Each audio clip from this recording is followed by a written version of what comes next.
खबरों का सिलसिला आगे बढ़ाते हुए खबर शामिल करेंगे लाहौर से, जहां एक और लड़की जिनसी दरिंदगी का शिकार हो गई है। और कहना में शादी हॉल में लड़की से 2 उबाशों की इज्तिमाई ज़्यादती। मुल्जिमान ने लड़की को नशा आवर मशरूब पिलाकर हवस का निशाना बनाया। IG पंजाब ने वाक़े का नोटिस ले लिया है। CCPO से रिपोर्ट भी तलब कर ली है।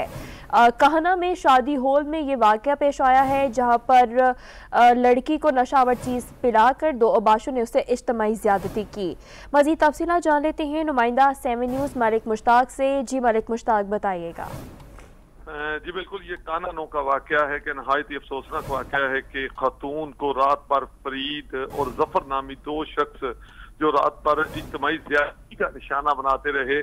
काना थाना में यह मुकदमा दर्ज हुआ है कि फरीद और जफर रात को खातून के घर आए और जूस बनाने की इजाजत मांगी, और जूस बनाने के बाद एक गिलास जो है उसके शोहर को पिलाया, और जिसके बाद उसका शोहर बेहोश हो गया। और उसके बाद खातून के साथ दोनों मुल्ज़मान ज्यादती कर चुके। थाना काना में मुकदमा दर्ज हुआ और IG पंजाब ने फौरी तौर पर नोटिस दिया और CCPO लाहौर से रिपोर्ट तलब की। तो उसके बाद पुलिस की जानिब से वही रवायती दावा है कि जल्द मुल्ज़मान को गिरफ्तार कर लिया जाएगा। और पुलिस इन्वेस्टिगेशन की तरफ से ये बताया जा रहा है कि दोनों मुल्ज़मान चूंकि खातून के रिश्तेदार साबित हुए हैं, लेकिन वो अपने घरों से भाग चुके हैं। चूंकि ज़ेर दफा 375A के तहत थाना कानानो में जो मुकदमा दर्ज हुआ है वो अब इन्वेस्टिगेशन विंग के हवाले कर दिया गया है, और इन्वेस्टिगेशन विंग की तरफ से एक टीम तश्कील दे दी गई है ताकि मुल्ज़मान को जल्द अज जल्द पकड़ा जा सके। मुल्ज़मान को पकड़ने के लिए पुलिस जगह जगह पर छापे मार रही है।